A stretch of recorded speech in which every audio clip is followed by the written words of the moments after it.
আসলে পাটের শাড়ি তৈরি করতে 2 দিনও লাগে, 1 সপ্তাহ লাগে।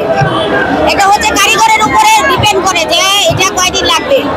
না আসলে গরম তো সব জিনিসই লাগে, ভালোই লাগে আমার কাছে। আর অন্যজনের কাছে কি লাগবে জানি না, কিন্তু আমার কাছে ভালো লাগে।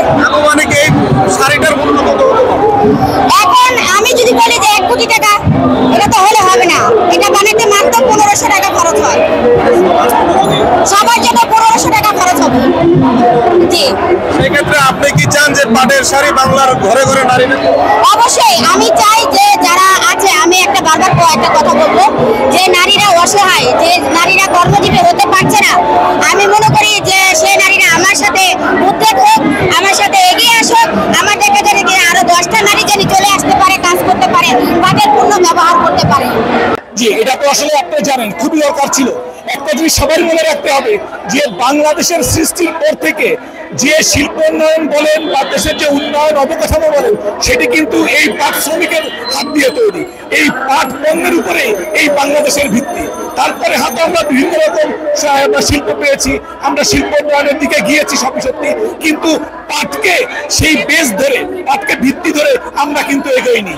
আজকে আমাদের পাটকে, আমাদের পাট পণ্যকে নিয়ে তুরস্ক শুধু না, বিশ্বের উন্নত দেশগুলো তারা বিভিন্ন রকম পাট পণ্য দিয়ে সারা পৃথিবী, এমনকি আমাদের বাংলাদেশে পাট পণ্য বিক্রি করছেন। আমরা সেগুলো রপ্তানি করছি, আমরা সেগুলো আমদানি করছি। এটা খুবই দুঃখজনক যে পাট পণ্যের উপর ভিত্তি করে এই বাংলাদেশ, সেই পাট পণ্যকে আবারও জাগরিত করা হোক, সরকারের পদক্ষেপ কামনা করছি। আমরা এমনও দেখেছি 25,000 টাকার জন্য শ্রমিককে কোমরে দড়ি বেঁধে আদালতে তোলা হয়, আর পরক্ষণে হাজার হাজার কোটি টাকার ঋণ নিয়েও ব্যাংক থেকে দেয়নি মালিকরা। এই যে একটা বৈষম্য শ্রমিক এবং মালিকের, এই বৈষম্য যতদিন পর্যন্ত আমরা দূর করতে না পারবো, ততদিন পর্যন্ত মানবিক বিশ্ব, মানবিক বাংলাদেশ তৈরি করতে পারবো না।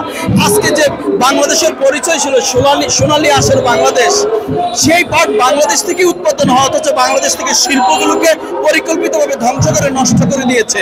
সেই যৌবন, সেই জৌলস সোনালী আঁশের বাংলাদেশ আবারও আমরা ফিরিয়ে আনতে চাই। এজন্য অন্তর্বর্তীকালীন সরকারকে উদ্যোগ নিতে হবে, সাহসী ভূমিকা নিতে হবে। হ্যাঁ, এটা আমাদের দেশের সোনালী আঁশের সোনার দেশ, পাট পণ্যের বাংলাদেশ। এই পাটটি আগে যেরকম ভাবে পরিচালনা ছিল, বর্তমানে এরকম ভাবে পরিচালনা হচ্ছে না। পাটের পোশাক পরা যায় না, সেটা আমিও জানি, আপনারাও জানেন। সরকার হয়েছে জনগণের, আর জনগণ হয়েছে সরকারের। সরকার যদি পাটের উপরে নজর দেয়, তাহলে আমি মনে করি পাট আবার আগের মতো পরিচালনা করা সম্ভব। এমনকি জামা কাপড় যে পরলে যেরকম লাগে, ঠিক ওইরকম কিন্তু করা সম্ভব আমি মনে করি। তো এখানে আজকে আমার সাথে সহমত প্রকাশ করতে আসলেন আমাদের গণরাজনৈতিক জোটের চেয়ারম্যান, জননেতা লিটু ভাই।